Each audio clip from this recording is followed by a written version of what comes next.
함께 읽겠습니다. 소라와 에스타올 사이 마한에단에서 여호와의 영이 그를 움직이기 시작하셨더라. 아멘. 사사기 13장 15절부터 25절까지 본문입니다. 여호와의 영이 그를 움직이기 시작하였더라. 여호와의 영이 그를 움직이기 시작하였더라 라는 말씀의 제목입니다. 오늘 2024년도 10월 첫째 날 1일 첫 새벽 기도로 함께 모였는데요. 특별히 월삭 기도회로 함께 모였습니다. 월삭, 초하루라는 뜻을 가지고 있고 원래는 시작이라는 뜻을 가지고 있죠. 새롭게 시작하다. 그러므로 이전 것은 지나고 새 것이 되었으므로 하나님이 말씀하신 피조물로 하나님의 말씀을 붙잡고 살아가시는 우리 새로운 나날들, 새로운 피조물들로 살아가시는 성도님들과 교회가 되기를 소망합니다. 자, 우리가 사사기를 계속 살펴보고 있는데요. 13장부터는 사사기에 등장하는 12명의 사사 중에서 마지막 사사로 소개되고 있는 삼손에 대해서 이야기하고 있습니다. 삼손의 경우에는 출생 이야기가 다른 사사들에 비해서 길게 기록이 되고 있습니다. 그 특징을 바라보니까 아들 낳는 이야기를 하고 있단 말이죠. 자, 이스라엘이 범죄하여서 하나님을 기억하지 못했습니다. 하나님을 기억하지 못하니 빛이 없는 세상이 되었죠. 이걸 어둠의 세상, 어둠의 시대라고 이야기하고 이걸 아들을 낳지 못하는 것으로 우리 가운데 설명하고 있는 것입니다. 다시 말해 하나님을 찾는 이가 한 명도 없다는 거죠. 의인은 없나니 하나도 없으며 깨닫는 자도 없고 선을 행하는 자도 없다라고 하는 말씀. 이것이 어둠의 세대, 아들을 낳지 못하는 세대이다라고 설계를 하고 있는 것입니다. 자, 이 어둠의 세대, 아들을 낳지 못하는 세대에 하나님께서 아들을 주시는 가정의 이야기로부터 출발합니다. 그 가정의 이름이 바로 마노아였습니다. 마노아는 노아라는 뜻이었고 그것을 담아내다 또는 형상으로 이루어진 자를 설명하고 있는 내용이 되었죠. 자, 이 아들은 어둠의 시대의 빛처럼 하나님을 찾는 그 아들이 될 것입니다. 유일한 아들이 될 것입니다. 우리가 지난 주일날 살펴봤던 독생자의 의미와 똑같죠. 아무도 아버지 형상을 닮아서 아버지의 뜻을 따라서 하나님을 찾지 않고 있었는데 그 중에 하나님이 보내신 그 사람은 하나님을 찾게 되더라. 그래서 그를 하나님께 바쳐진 자다라고 해서 나시린이라고 이제 부르는 것이고 이걸 우리 가운데 적용하면 구별된 자.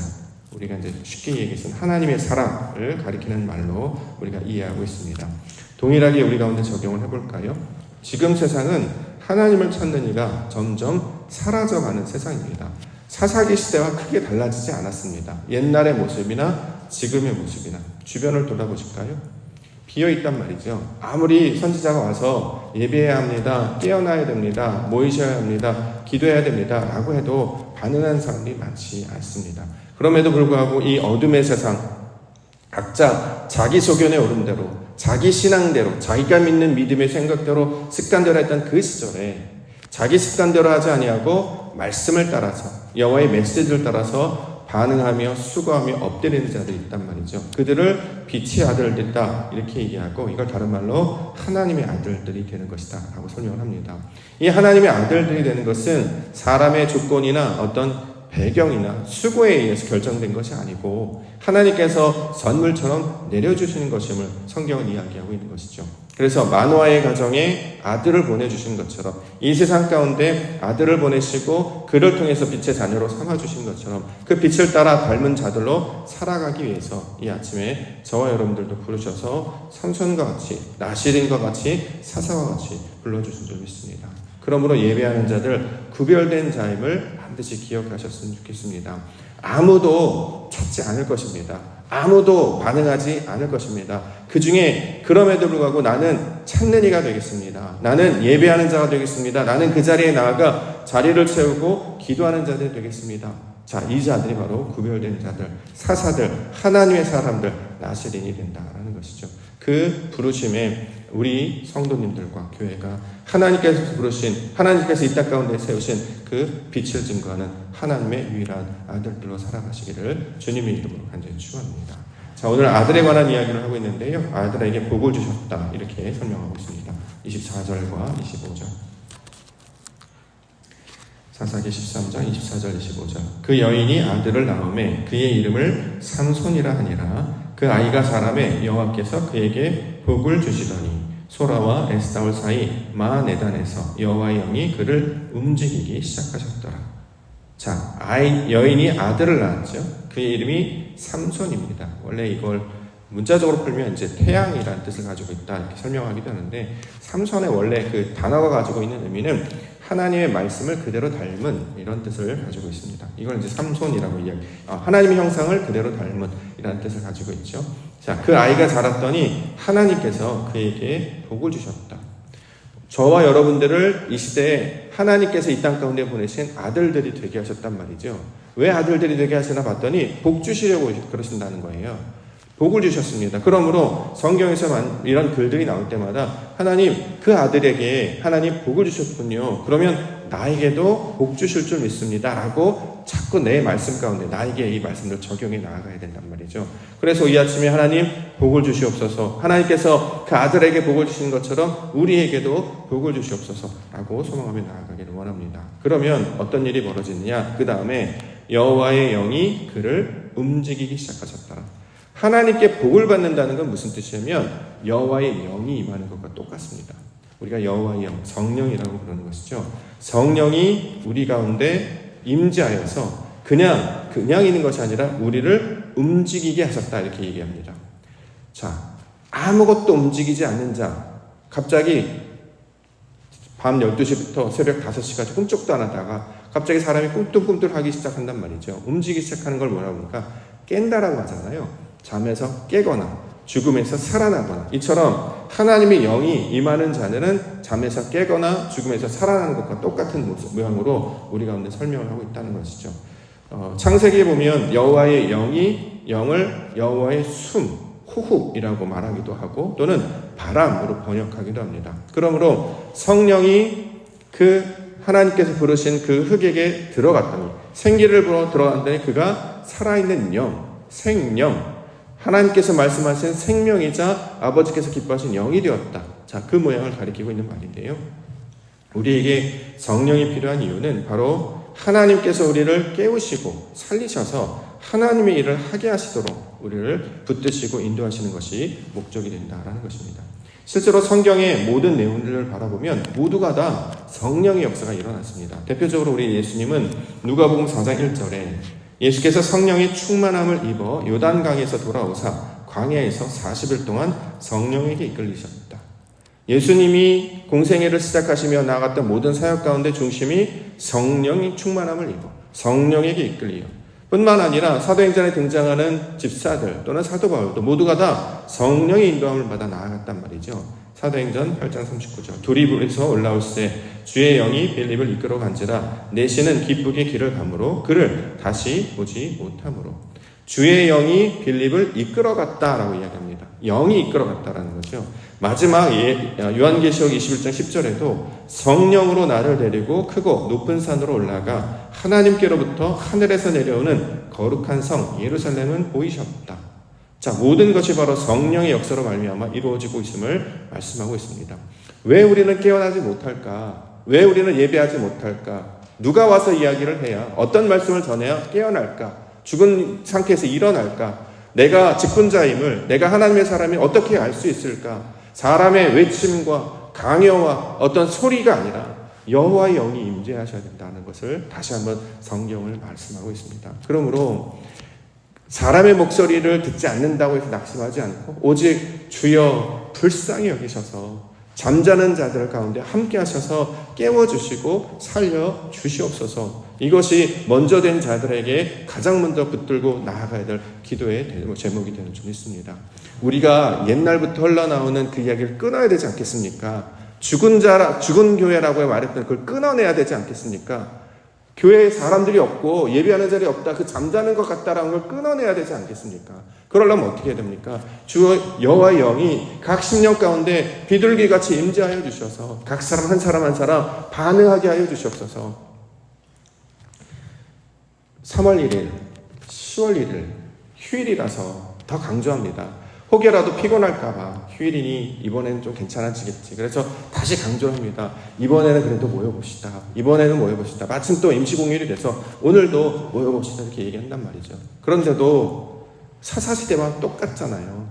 그렇게 달라지지 않는단 말이죠. 다만 그 중에서 우리를 먼저 된 자로 부르신 것은 이게 우리의 현실이니 그래서 우리가 맡겨진 사명이 무엇이냐? 채워야 되겠구나. 내가 감당해야 되겠구나. 나를 부르셨구나. 그것을 믿음으로 받을 때에 바로 이 자들이 나시린, 사사, 성도, 교회가 될 줄 믿습니다. 그러므로 연수만 그냥 많이 지나서 내가 이 교회를 얼마나 오래 다녔는지 중요한 것이 아니라 말씀에 얼마큼 반응을 빨리 하느냐, 얼마나 순전한 마음으로 감당하는 때 안에서 그 믿음의 진짜가 우리 가운데 드러나게 될 줄 믿습니다. 특별히 10월달 우리 교회를 깨워주시고 살려주시옵소서. 하나님 오직 성령 아니겠습니까? 오직 하나님의 은혜 아니겠습니까? 복 받기를 원합니다. 복 받은 교회 되기를 원합니다. 그 복은 다른 것이 아니라 여호와의 영이 임함으로 말미암아 사람들이 움직이기 시작하더라. 이것을 간절히 기도 가운데 나아가기를 원합니다. 자, 오늘 본문에서 여호와의 영을 어떤 말로 설명하고 있냐면 여호와의 사자로 다른 말로 이야기하고 있습니다. 16절 말씀에 보면 여호와의 사자가 마노아에게 이르되 내가 비록 나를 머물게 하나 내가 내 음식을 먹지 아니하리라. 번제를 준비하려거든 마땅히 여호와께 드릴지니라 하니 이는 그가 여호와의 사자인 줄을 마노아가 알지 못함이었더라. 구약에 보면 여호와의 사자가 등장을 해요. 이걸 우리가 다른 말로 천사라고 번역을 하죠. 하나님께서 보내신 자를 여호와의 사자라고 부릅니다. 여호와의 사자가 등장하는 이유가 뭐냐면 이게 바로 성령이 하시는 일을 우리 가운데 현현, 그러니까 육신을 입고 나타난 사람들이 알만한 것으로 보여주기 위해 설명하기 위해 가장 좋은 것이 여호와의 사자이기 때문에 그렇습니다. 성령이 하시는 일과 여호와의 사자가 하는 일이 똑같다라는 거예요. 뭡니까? 메신저, 메시지를 전하여서 하나님 앞에 그 뜻을 따르도록 가르쳐 주시는 역할을 하는 것이 진리의 영, 성령의 영, 여호와의 영, 이걸 다른 말로 여호와의 사자라고 부른다라는 것이죠. 자, 오늘 본문에서 여호와의 사자가 마노아에게 뭐라고 하냐면 번제를 준비하려거든 마땅히 여호와께 드릴지니라 라고 말씀하고 있습니다. 사람들은 모든 행위와 말이 사람에게서 나온 줄 알아요. 교회 그 자체에 있는 줄 알아요. 보이는 그 모양 가운데 있는 줄 안단 말이죠. 그랬더니 여호와의 사자가 사람에게 제사하는 것이 아니고 사람에게 번제하는 것이 아니고 여호와께 드리는 것이다 라고 이야기를 한단 말이죠. 그렇죠? 성령께서 하시는 일도 똑같습니다. 우리가 하나님께 어떻게 해야 됩니까를 이 세상을 살면서 공간이나 시간이나 사람이나 사건을 통해서 보여주십니다만 그 본질과 내용을 하나님께 하는 것 같이 해야 이게 바로 아버지께서 받으실 번제가 된단 말이죠. 염소를 잡는다고 하더라도, 소를 잡는다고 하더라도, 아니 우리가 교회 나와서 예배하고 찬송하고 기도한다 할지라도 이것은 사람에게 보이려고 하는 것이 아니라 철저하게 하나님께 드리는 것임을 잊지 말아야 한다라는 것입니다. 오늘 우리가 예배합니다. 왜 예배하시죠? 우리가 기도합니다. 누구에게 기도하시는 것이죠? 어떤 분은 이야기해요. 목사님 때문에 나 교회 나가기 싫어. 교회 주인이 목사가 아니잖아요. 저희는 안내자에 불과하단 말이죠. 그렇죠? 하나님께 해야 된단 말이에요. 우리에게 보내신 거, 우리에게 보낸 상황, 누구 때문에, 교회 때문에, 무엇 때문에는 사탄의 미혹과 유혹입니다. 거기 넘어지시면 안 된단 말이죠. 지금까지 그러면 사람에게 보이려고 예배하셨단 말입니까? 우리가 제물 드리는 것, 내가 어떤 사람한테 만족시키기 위해 그렇게 했단 말입니까? 그건 아니잖아요.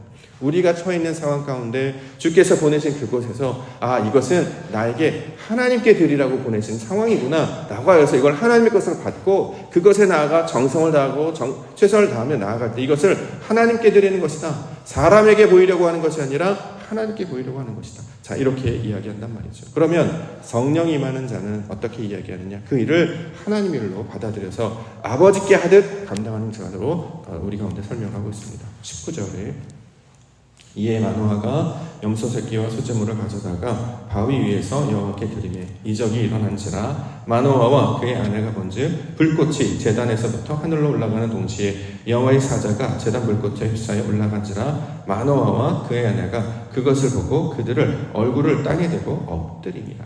자, 여호와의 사자가 말한 명한대로 제물을 드렸더니 제단에서 이적이 일어났죠. 이적이나 불꽃이 제단에서부터 하늘로 올라가는 이적을 보게 되었다라고 이야기를 합니다. 말씀에 순종하여서 예배를 제대로 드리면 전 이 놀라운 기적과 이적이 지금도 우리 가운데도 나타나게 될 줄 믿습니다. 하나님 붙들고 나오는 거잖아요. 하나님께서 저 사람을 붙들어서 시키셨다면 아멘으로 받을 때에 이 놀라운 기적과 이적이 우리 심령 가운데, 우리 예배 가운데 나타날 수 있어야 된단 말이죠.